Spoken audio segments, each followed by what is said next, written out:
નમસ્કાર.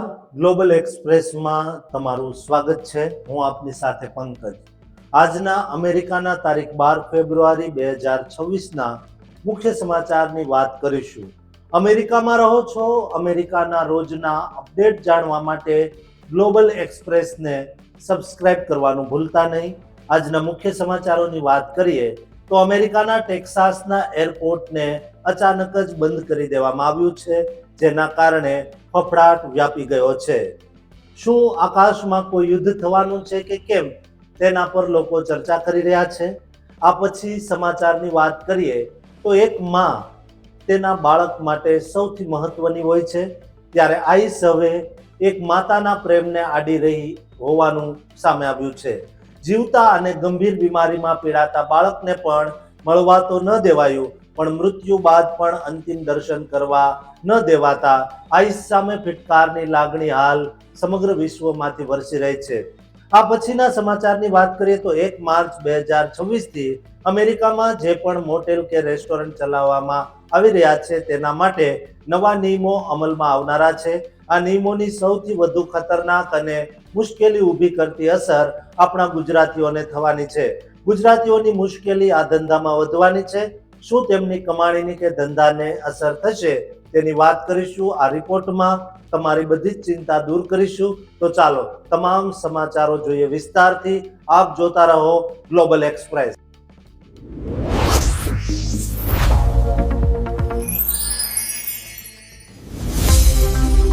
શું ટેક્સાસના આકાશમાં કોઈ મોટું યુદ્ધ થવા જઈ રહ્યું છે કે પછી સરહદ પર કોઈ અદૃશ્ય શક્તિનો ખતરો તોળાઈ રહ્યો છે?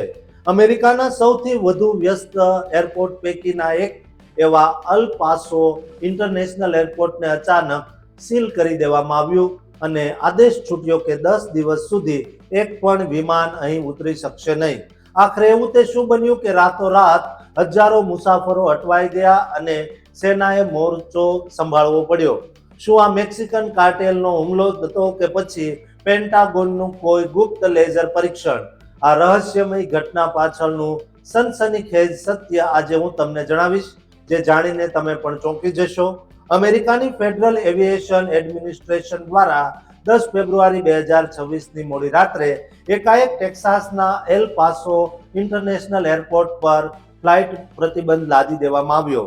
શરૂઆતમાં આદેશ એવો હતો કે 20 ફેબ્રુઆરી સુધી એટલે કે પૂરા 10 દિવસ માટે એરપોર્ટ બંધ રહેશે અને તેની પાછળનું કારણ માત્ર ખાસ સુરક્ષા કારણ બતાવવામાં આવ્યું છે. આ સમાચાર વાયુવેગે ફેલાતા જ મુસાફરોમાં ફફડાટ વ્યાપી ગયો હતો, કારણ કે આ એરપોર્ટ વર્ષે 40 લાખથી વધુ લોકોને સેવા આપે છે. પરંતુ આ વાતમાં વળાંક ત્યારે આવ્યો જ્યારે માત્ર 8 જ કલાકમાં એટલે કે 11 ફેબ્રુઆરીની વહેલી સવારે આ પ્રતિબંધ હટાવી લેવામાં આવ્યો અને ફ્લાઇટ ફરી શરૂ કરી દેવામાં આવી. અત્યારે એટલે કે 12 ફેબ્રુઆરીના રોજ એલ પાસો એરપોર્ટ પર તમામ કામગીરી સામાન્ય છે, પરંતુ બાજુમાં આવેલા ન્યૂ મેક્સિકોના સાન્ટા ટેરેસા વિસ્તારમાં હજુ પણ સુરક્ષા પ્રતિબંધ ચાલુ છે. આ આખી ઘટના પાછળના કારણો તપાસતા જાણવા મળ્યું કે સરહદ પર મેક્સિકન ડ્રગ કાર્ટેલનો ડ્રોનની ઘૂસણખોરી થઈ રહી હોવાની શંકા હતી, જેને અમેરિકી રક્ષણ વિભાગ દ્વારા નિષ્ફળ બનાવવામાં આવી. જોકે કેટલાક આંતરિક સૂત્રો એવું પણ કહી રહ્યા છે કે અમેરિકાના કસ્ટમ્સ એન્ડ બોર્ડર પ્રોટેક્શન વિભાગ દ્વારા પેન્ટાગોન પાસેથી ઉધાર લીધેલા હાઈ એનર્જી લેઝરનું પરીક્ષણ કરવામાં આવી રહ્યું હતું અને આ પરીક્ષણ દરમિયાન LFAA સાથે યોગ્ય સંકલન ન હોવાથી ઉડ્ડયન જોખમ ઊભું થયું હતું. એક રિપોર્ટ મુજબ તો આ લેઝરથી ભૂલથી કોઈ પાર્ટીના ફુગા પર નિશાન તાકવામાં આવ્યું હતું, જેને કારણે આ બધી અફરાતફરી મચી હતી. જોકે મેક્સિકોના અધિકારીઓએ આવી કોઈ પણ ડ્રોન ગતિવિધિનો સાફ ઇનકાર કર્યો છે. આ 8 કલાકના પ્રતિબંધના કારણે કોમર્શિયલ ફ્લાઇટથી લઈને કાર્ગો અને મેડિકલ ફ્લાઇટ્સ પણ 3 કલાકથી વધુ મોડી પડી હતી અને ઘણા વિમાનોને બીજા રસ્તે વાળવા પડ્યા હતા. અત્યારે સ્થિતિ નિયંત્રણમાં છે, પરંતુ મુસાફરોને સલાહ આપવામાં આવી છે કે તેઓ પોતાની એરલાઇન્સ સાથે સંપર્ક ચાલુ રાખે, કારણ કે હજુ પણ થોડો ઘણો વિલંબ જોવા મળી શકે છે. એલ પાસોના મેયર અને અન્ય નેતાઓએ આ રીતે વગર નોટિસે એરપોર્ટ બંધ કરવા બદલ સરકારની ટીકા કરી છે અને તપાસની માંગ કરી છે. આ ઘટનાએ સાબિત કરી દીધું છે કે સરહદ પરની સુરક્ષા અને નવી ટેકનોલોજીના ઉપયોગ વચ્ચે જો યોગ્ય તાલમેલ ન હોય તો સામાન્ય જનતાને કેવી હાલાકી ભોગવવી પડે છે. હાલમાં એરપોર્ટ પર સિક્યુરિટી ચેક માટે માત્ર 1 થી 6 મિનિટનો જ સમય લાગે છે, તેથી ડરવાની જરૂર નથી. પણ આપણા ગુજરાતીઓએ સાવચેતી રાખવી જરૂરી છે. દોસ્તો, તમારું શું માનવું છે આ અંગે તે કોમેન્ટ બોક્સમાં જરૂર લખજો અને આ ચેનલને સબસ્ક્રાઇબ કરી દેજો.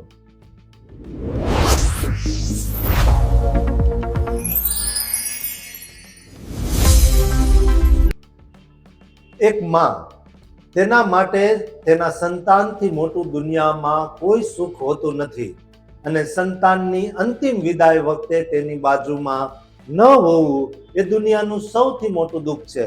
આજે હું તમને એક એવી હૃદયદ્રાવક સત્ય ઘટના જણાવીશ જે સાંભળીને તમારી આંખોમાં આંસુ આવી જશે. મેરીલેન્ડમાં રહેતી એક માતા જેણે 20 વર્ષ અમેરિકામાં વિતાવ્યા, પણ જ્યારે તેનો 15 વર્ષનો લાડકવાયો પુત્ર કેન્સર સામે જિંદગીનો જંગ હારી રહ્યો હતો, ત્યારે તે માતા જેલના સળિયા પાછળ લાચાર હતી. શું કાયદો આટલો નિર્દય હોઈ શકે કે એક મરતા દીકરાને તેની માતાનો ચહેરો પણ જોવા ન મળે? આ માત્ર એક ધરપકડની વાત નથી, પણ એક પરિવારના વિખેરાઈ જવાની અને માનવતાના કરુણ મોતની સનસનીખેજ દાસ્તાન છે, જે આજે સમગ્ર વિશ્વમાં ચર્ચાનો વિષય બની છે. વાત છે આર્લિટ મારિયા માર્ટિનેઝ કરડાની, જે મેક્સિકોની વતની છે અને છેલ્લા 2 દાયકાથી મેરીલેન્ડમાં રહેતી હતી. 3 જાન્યુઆરી 2026ના રોજ જ્યારે તે સવારે નોકરી પર જઈ રહી હતી, ત્યારે સેલેસવેરીમાં ઇમિગ્રેશન એન્ડ કસ્ટમ એન્ફોર્સમેન્ટ દ્વારા તેની અચાનક ધરપકડ કરવામાં આવી. સૌથી દુઃખદ પાસું એ હતું કે તેનો 15 વર્ષનો પુત્ર કેવિન છેલ્લા 4 મહિનાથી કેન્સર સામે લડી રહ્યો હતો, અને તેની માતાની ધરપકડના માત્ર 2 જ દિવસ પછી એટલે કે 5 જાન્યુઆરીએ કેવિનનું અવસાન થયું હતું. આર્લિટ જેલમાં હોવાના કારણે પોતાના દીકરાને અંતિમ વાર મળી પણ ન શકી, અને તેને તે જાણવા પણ ન દીધું કે તેની માં ક્યાં છે. જોકે આર્લિટનો કોઈ ગુનાહિત રેકોર્ડ નહોતો, સિવાય કે 2015માં એક ટ્રાફિક લાયસન્સનો કેસ હતો. તેમ છતાં તેને બાલ્ટીમોરની જેલમાંથી ન્યૂ જર્સીના ડેલાની હોલ ફેસિલિટીમાં ખસેડવામાં આવી, જે જેલ તેની ખરાબ સુવિધાઓ અને વિવાદો માટે કુખ્યાત છે. પરિવાર અને વકીલોએ માનવતાના ધોરણે તેને છોડવા માટે ઘણી વિનંતીઓ કરી, પરંતુ સત્તાવાળાઓએ શરૂઆતમાં તેની મુક્તિ માટે સાફ મનાઈ કરી દીધી. આ ઘટના જ્યારે મીડિયામાં ચમકી અને સેનેટર ક્રિસ વેન હોલેને દખલગીરી કરી, ત્યારે જઈને છેક જાન્યુઆરીના અંતમાં તેને $12,000 બોન્ડ પર મુક્ત કરવામાં આવી, જેથી તે 31 જાન્યુઆરીએ તેના પુત્રના અંતિમ સંસ્કારમાં હાજરી આપી શકે. અત્યારે આર્લિટ જેલની બહાર છે, પણ તેના પગમાં ઇલેક્ટ્રોનિક એન્કલ મોનિટર બાંધેલું છે, જે તેના દરેક પગલા પર નજર રાખે છે. આટલા મોટા આઘાત અને પુત્રના મોતના દુઃખ પછી હવે આર્લિટે નક્કી કર્યું છે કે તે પોતે જ મેક્સિકો પાછી જતી રહેશે, જેને સેલ્ફ ડિપોર્ટેશન કહેવામાં આવે છે. જોકે ડિપાર્ટમેન્ટ ઓફ હોમલેન્ડ સિક્યુરિટી આવા લોકોને પ્રોત્સાહન તરીકે $2,600 અને ફ્રી ફ્લાઇટની ટિકિટ આપે છે, પરંતુ આ કેસમાં આ નિર્ણય મજબૂરી અને માનસિક ત્રાસ હેઠળ લેવાયો હોય તેવું દેખાઈ રહ્યું છે. બીજી તરફ સરકારનો પક્ષ એવો છે કે આ ધરપકડ કાયદેસર હતી, કારણ કે આર્લિટે ભૂતકાળમાં એટલે કે વર્ષ 2002માં 3 વાર ગેરકાયદેસર પ્રવેશ કર્યો હતો, અને તેને 3 વાર દેશ નિકાલ એટલે કે ડિપોર્ટેશન કરવામાં આવી હતી. સરકારના મતે દેશના કાયદાનું પાલન કરવું જરૂરી છે, અને કોઈ પણ વ્યક્તિ જે ગેરકાયદેસર રીતે રહે છે તેને પકડવી એ તેમની ફરજ છે. પરંતુ માનવ અધિકાર કાર્યકર્તાઓનું કહેવું છે કે આર્લિટ જેવા લોકો જેઓ કોઈ ગુનો નથી કરતા અને વર્ષોથી અહીં રહીને પોતાનો પરિવાર ચલાવે છે, તેમને પકડવા એ પરિવારને તોડવા સમાન છે.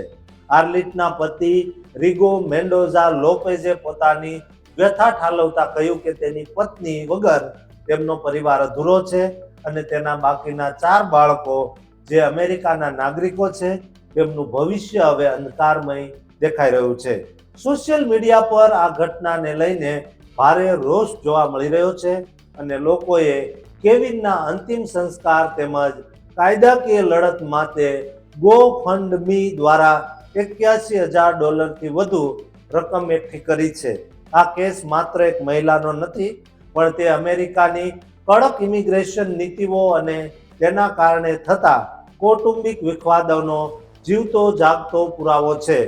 અત્યારે આર્લિટ મેક્સિકો પાછા જવાની કાયદાકીય પ્રક્રિયા પૂર્ણ કરી રહી છે, પરંતુ એક સવાલ હજુ પણ હવામાં લટકે છે: શું કાયદાના પાલન માટે આટલી મોટી માનવીય કિંમત ચૂકવવી યોગ્ય છે?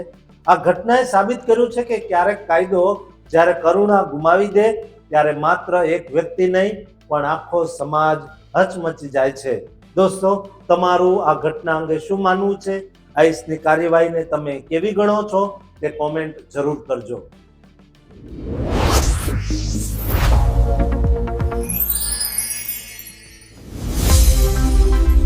અમેરિકામાં મોટેલ અને રેસ્ટોરન્ટનો ધંધો કરતા લાખો ગુજરાતીઓ માટે એક એવો સનસનીખેજ અને રહસ્યમય આદેશ છૂટ્યો છે જે જાણીને તમારા પગ નીચેથી જમીન સરકી જશે. કારણ કે 2026માં આવેલો આ નવો કાયદો માત્ર એક કાગળનો ટુકડો નથી, પણ ગુજરાતીઓના $1 ટ્રિલિયન બિઝનેસ સામ્રાજ્યને ખતમ કરી નાખવાની એક ગુપ્ત ચાલ છે. શું હવે ગ્રીન કાર્ડ હોવું એ અમેરિકામાં ગુનો બની જશે? અને શું લાખો લોકોની નોકરીઓ છીનવાઈ જશે? તે જાણવા માટે આ રિપોર્ટ અંત સુધી જોજો. નમસ્કાર મિત્રો, હું છું પંકજ અને આજે આપણે વાત કરીશું અમેરિકાના સ્મોલ બિઝનેસ એડમિનિસ્ટ્રેશને લીધેલા એક એવા ચોંકાવનારા નિર્ણય વિશે જેની સીધી અસર અમેરિકામાં વસતા ગુજરાતીઓ પર થવાની છે. 2 ફેબ્રુઆરી 2026ના રોજ SBAએ એક નવી પોલિસી નોટિસ જાહેર કરી છે જે 1 માર્ચ 2026થી કડક રીતે અમલમાં આવશે. આ નવા નિયમ મુજબ હવે SBAના મુખ્ય લોન પ્રોગ્રામ્સ જેવા કે 7A અને 504નો લાભ લેવા માટે વ્યવસાયમાં 100% માલિકી માત્ર અમેરિકન નાગરિકો અથવા નેશનલ્સ પાસે જ હોવી જોઈએ. આનો સીધો અર્થ એ થયો કે જે લોકો પાસે ગ્રીન કાર્ડ છે તેમને હવે આ લોન મેળવવા માટે 1%ની માલિકી રાખવાની પણ મંજૂરી આપવામાં આવશે નહીં.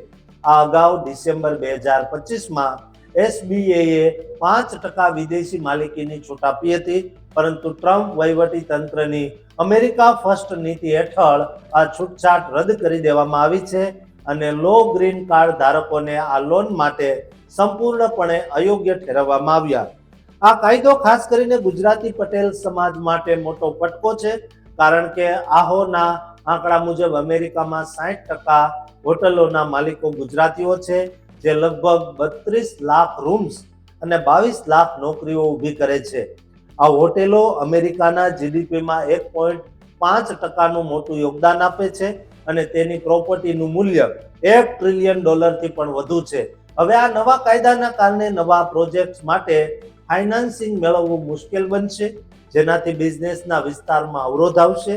જો કોઈ ગ્રીન કાર્ડ ધારકે 1 માર્ચ 2026 પહેલા લોન નંબર મેળવી લીધો હશે તો તેમને વાંધો નહીં આવે, પણ તે પછીની તમામ અરજીઓ ફગાવી દેવામાં આવશે. આ પરિસ્થિતિમાં અસરગ્રસ્ત ગુજરાતી વ્યવસાયો પાસે હવે પ્રાઇવેટ લેન્ડર્સ અથવા બેંક લોન જેવા વિકલ્પો બચ્યા છે, પણ તેમાં વ્યાજ દર ખૂબ ઊંચા હોઈ શકે છે.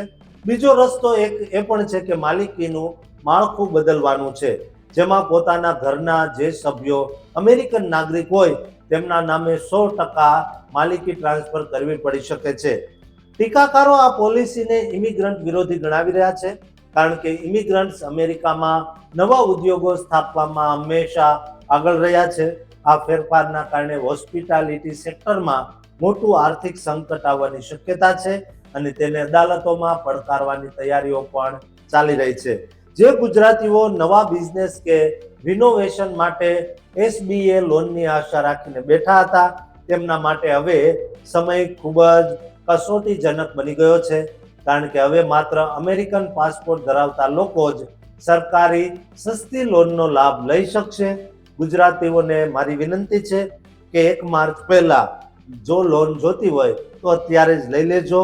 અને આ લોનના જે નિયમો આવ્યા છે તે અંગે તમારું શું માનવું છે તે કોમેન્ટ જરૂર કરજો અને આ ચેનલને સબસ્ક્રાઇબ કરવાનું ભૂલતા નહીં.